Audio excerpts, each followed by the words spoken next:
अस्सलाम वालेकुम, welcome to back my YouTube channel. आज की वीडियो में हम बात करेंगे रोशाक इन ब्लड टेस्ट के बारे में। ये साइकोलॉजी का एक बहुत ही फेमस और इंटरेस्टिंग प्रोजेक्टिव पर्सनालिटी टेस्ट है। आज हम बात करेंगे इस वीडियो में रोशाक इन ब्लड टेस्ट क्या है, किस लिए यूज़ होता है, इस टेस्ट में होता क्या है, इसकी स्कोरिंग कैसे होती है, इंटरप्रिटेशन और एज रेंज के बारे में बात की जाएगी। तो सबसे पहले देखते हैं ये बेसिकली होता क्या है।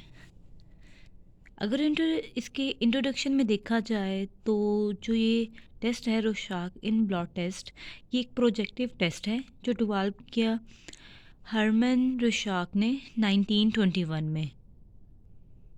ये एक इंडिविजुअल पर्सनैलिटी स्ट्रक्चर है जिसमें इमोशनल फंक्शनिंग और थॉट प्रोसेसिंग चेक की जाती हैं।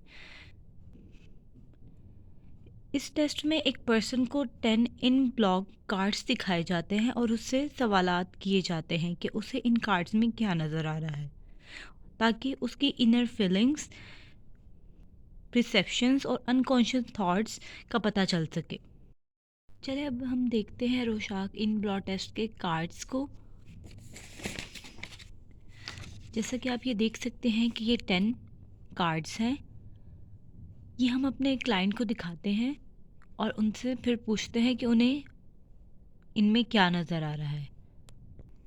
आप खुद भी इन्हें देख सकते हैं कि अगर पहले कार्ड को देखा जाए तो क्या सोचा जा सकता है कि पहला कार्ड जो नज़र आ रहा है उसमें क्या चीज़ बनी हुई है।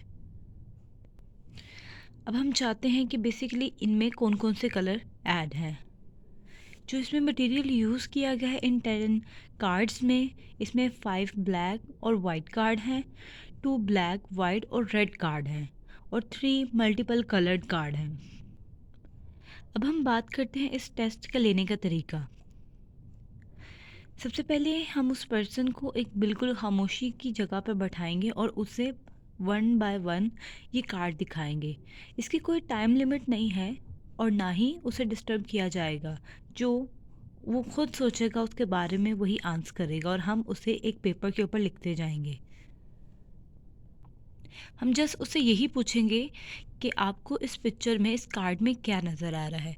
फिर वो अपने थॉट्स के मुताबिक हमें उसका आंसर देगा और हम उसे रिकॉर्ड कर लेंगे।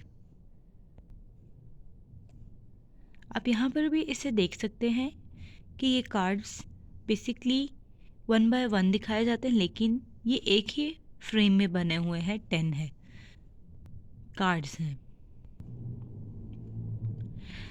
अब बात आती है इसकी स्कोरिंग। स्कोरिंग में सबसे पहला पॉइंट आता है लोकेशन का। हम इसमें 4 पॉइंट्स को क्लियर करते हैं। सबसे पहले लोकेशन, सेकंड में डिटर्मिनेंट्स, थर्ड में कंटेंट एंड देन फोर्थ में आता है पॉपुलर रिस्पॉन्सेस। जहाँ तक लोकेशन की बात की जाती है, इसमें बताया जाता है कि लोकेशन से पता चलता है कि पर्सन ने इंक ब्लॉक टेस्ट के अंदर जो कार्ड्स हैं उसमें उसने क्या देखा। डब्ल्यू से उसने बताया कि उसने, डब्ल्यू मीन्स होल ब्लॉट, इससे मुराद ये है कि उसने पूरा इंक ब्लॉट देखा है। डी में उसने बताया है कि या सिर्फ मेन आम हिस्सा देखा है। और अनयूजुअल डिटेल में उसने बताया है छोटा या अनकॉमन हिस्सा उसने नोट किया हो। सेकंड पॉइंट है डिटर्मिनेंट्स। इसमें बताया जा रहा है कि पर्सन ने किस वजह से रिस्पॉन्स किया। बात की जाए इसके टाइप्स की तो पहली टाइप में आता है फॉर्म, लाइक कि शेप की वजह से उसने इस रिस्पॉन्स का जवाब दिया। सेकंड में कलर की वजह से, थर्ड में मूवमेंट की वजह से, या फोर्थ में शेडिंग, लाइट और डार्क इफ़ेक्ट्स की वजह से उसने जवाब दिया। नेक्स्ट में आता है कंटेंट। कंटेंट में बताया जाता है कि इससे पता चलता है कि पर्सन इन ब्लॉक टेस्ट में क्या देखता है। वो ह्यूमन को देखता है, वो एनिमल को परज्यूम करता है, ऑब्जेक्ट को देखता है, नेचर को देखता है, वो किस चीज़ को ज़्यादा प्रेफर करता है।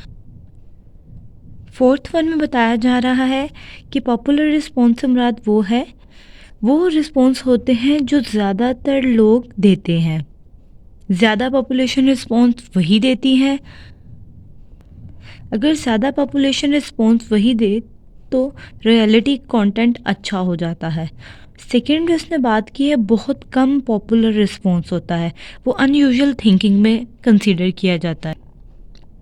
हमने स्कोरिंग के टोटल 4 पार्ट्स को क्लियर कर दिया इस वीडियो में। अब बात आती है इसकी इंटरप्रिटेशन की। इंटरप्रिटेशन की बात की जाए तो इसमें बताया जा रहा है कि हम सिर्फ इंटरप्रिटेशन एक जानवर या इंसान पर नहीं कर सकते, बल्कि सारे रिस्पॉन्सेस को देखकर, हम उस पैटर्न को देखकर ही इंटरप्रिटेशन कर सकते हैं। सिर्फ एक ही रिस्पॉन्स पर हम टोटल इंटरप्रिटेशन नहीं कर सकते। इंटरप्रिटेशन के लिए हमें प्रॉपर उसकी प्रॉपर सारे के सारे रिस्पॉन्सेस को देखना होता है। अब हम देखते हैं इसकी फुली इंटरप्रिटेशन, जिसमें वो बता रहे हैं कि अगर मल्टीपल कलर रिस्पॉन्स हो तो इमोशनली सेंसिटिविटी होती है। सेकंड में वो बात कर रहे हैं मल्टीपल मूवमेंट रिस्पॉन्स हो तो स्ट्रॉन्ग इमेजिनेशन हो सकता है या क्रिएटिविटी आ सकती है। थर्ड में वो बात कर रहे हैं बहुत ज़्यादा स्ट्रेंज और अजीब से रिस्पॉन्स को, तो वो पॉसिबल हो सकता है डिसऑर्डर, थॉट्स डिसऑर्डर हो सकते हैं। और सबसे इम्पॉर्टेंट बात इसमें ये है कि ये सिर्फ और सिर्फ एक साइकोलॉजिस्ट ही इंटरप्रेट कर सकता है इस टेस्ट को। इसलिए जस्ट इस वीडियो में इतना ही बताया गया है कि इंटरप्रिटेशन करने के एक अलग अलग तरीके हैं, उनको करके नहीं दिखाया गया, क्योंकि लास्ट में ये बताया जा रहा है कि एक साइकोलॉजिस्ट ही इंटरप्रेट कर सकता है इस टेस्ट को। आपको मेरी वीडियो पसंद आएगी तो अल्लाह हाफ़िज़।